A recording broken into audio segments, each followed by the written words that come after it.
Hello बच्चों, नमस्कार। उम्मीद है आप सभी लोग अच्छे होंगे। चलिए अब मैं आप सबको अपने बारे में बताती हूँ। मेरा नाम निवेदिता मिश्रा है। मैं बलरामपुर यूपी से हूँ। अब मैं आप सभी को अपने एजुकेशनल क्वालिफ़िकेशंस के बारे में बताती हूँ। मैंने बीएससी किया हुआ है मैथ्स से और मैंने रिसेंटली 2022 में एसएससी जीडी का एग्ज़ाम भी क्वालिफ़ाई किया हुआ है। अब मैं बताती हूँ कि मैं आप लोगों को हिंदी पढ़ाने वाली हूँ। तो चलिए जानते हैं कि हम लोग हिंदी को किस तरह से कवर करेंगे और हमारी क्या स्ट्रेटजी रहने वाली है। जैसे कि हिंदी को हम लोग पूरे 29 चैप्टर्स में पढ़ेंगे। मतलब एक एक चैप्टर को बहुत ही अच्छे तरीके से पढ़ेंगे।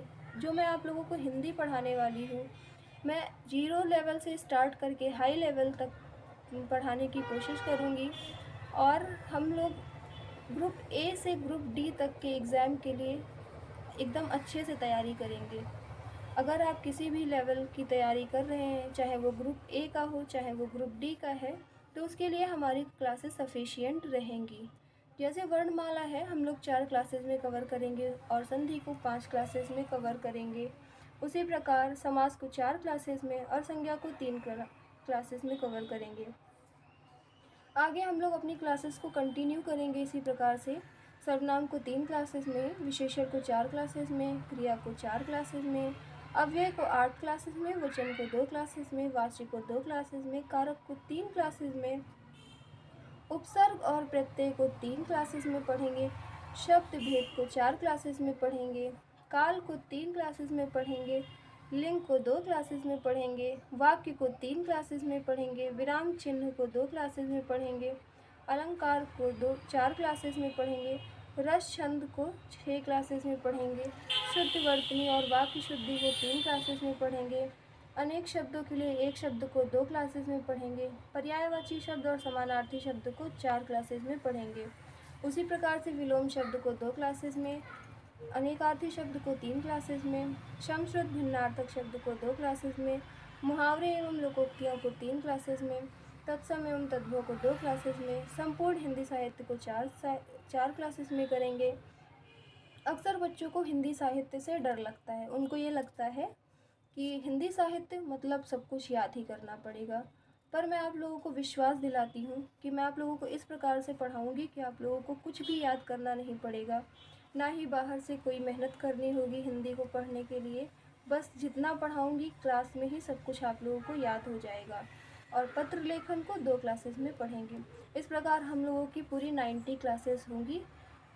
वैसे तो हम लोगों का पूरा प्लान जो है वो 100 क्लासेस में हिंदी को ख़त्म करने का है।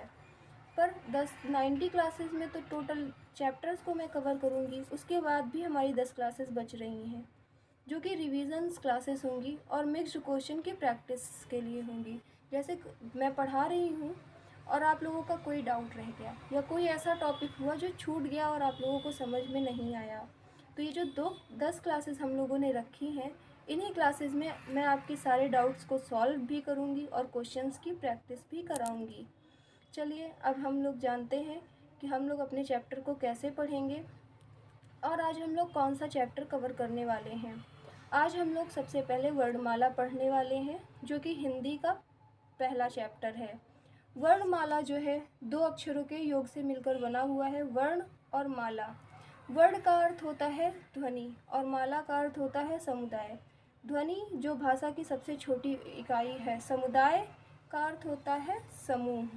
वर्णमाला को हम लोग 2 भागों में बांटेंगे, पहला स्वर, दूसरा व्यंजन। हिंदी में कुल वर्णों की संख्या जो है वो 52 है। हिंदी में जो स्वरों की संख्या है वो 11 है, व्यंजन 33 हैं, अयोगवाक 2 हैं, अंग और आह, जिनमें से अंग जो है वो अनुस्वार है और आह विसर्ग है। उत्क्षिप्त व्यंजन होते हैं। उत्क्षिप्त व्यंजन के और भी कई नाम हैं, जैसे द्विगुण व्यंजन, द्विपृष्ठ व्यंजन या ताड़न जाति व्यंजन भी हम लोग इन्हें कहते हैं। आप लोगों को देखने में लग रहा होगा ये डा और ढा ही तो लिखा है, पर नहीं, ये डा और ढा नहीं है, क्योंकि डा के नीचे भी बिंदी लगी हुई है और ढा के नीचे भी बिंदी लगी हुई है। तो इसको फिर हम लोग क्या बोलेंगे? डा और ढा ना बोल के इसको हम लोग अड और अढ़ बोलेंगे। उसके बाद हम लोगों का होगा संयुक्त व्यंजन, जो कि 4 होते हैं, छ, त्र, ज्ञ और श्र। अब हम लोग जानेंगे कि ये जो संयुक्त व्यंजन है ये किन वर्णों के योग से मिलकर बनते हैं। जो छा है का और शा के योग से बनता है, जहाँ जैसे कि आप लोग देख सकते हैं का जो है वो आधा होगा और सा पूरा होगा। उसी प्रकार ता आधा होगा और रा पूरा होगा। ज्ञा जो है जा आधा और इया के योग से बना है। उसी प्रकार श्रा जो है आधा शा और रा के योग से बना हुआ है। चलिए अब मैं आप लोगों को बताती हूँ वर्णमाला की डेफिनेशन के बारे में। वर्णमाला, जहाँ वर्ण का अर्थ ध्वनि होता है, ये तो मैं आप लोगों को पहले ही बता चुकी हूँ। तथा माला का अर्थ समुदाय होता है। भाषा की जो सबसे छोटी इकाई होती है वो ध्वनि होती है, और ध्वनि की मूल इकाई को ही हम लोग वर्ण कहते हैं, और वर्णों के सुव्यवस्थित समूह को ही हम लोग वर्णमाला कहते हैं। हिंदी वर्णमाला को 2 वर्गों में बांटा गया है, स्वर और व्यंजन। तो चलिए जानते हैं हम स्वर क्या होता है। जिन वर्णों का उच्चारण स्वतंत्र रूप से होता है उन्हें हम स्वर कहते हैं। स्वर हमारे 11 होते हैं, जैसे छोटा, बड़ा, छोटी, बड़ी, ऐसे लेके होता है। यहाँ से स्टार्टिंग होती है आपके स्वर की, और इस प्रकार से 11 स्वर होते हैं आप लोगों के। और चलिए जानते हैं व्यंजन क्या होता है। तो व्यंजन होता है लोगों का, जैसे जिन वर्णों का उच्चारण करते समय हमें स्वरों की सहायता लेनी पड़ जाती है, तो उसे हम लोग व्यंजन कहते हैं। जो व्यंजन होते हैं वो 33 होते हैं।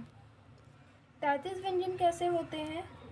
25 तो ऊष्म व्यंजन होते हैं, 25 ऊष्म व्यंजन होते हैं, और 25 स्पर्श व्यंजन होते हैं, 4 ऊष्म व्यंजन होते हैं, और 4 अंतस्थ व्यंजन होते हैं।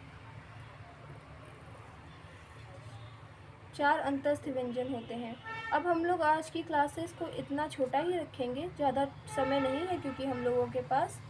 और चलिए आज सिर्फ डेमो सेशंस ही था, तो सिर्फ इतना ही कर सकते हैं, और फिर कल से हम लोग अपनी क्लासेस को कंटिन्यू करेंगे। और अगर कोई भी गलती हुई हो तो उसके लिए माफ़ करिएगा, और थैंक यू।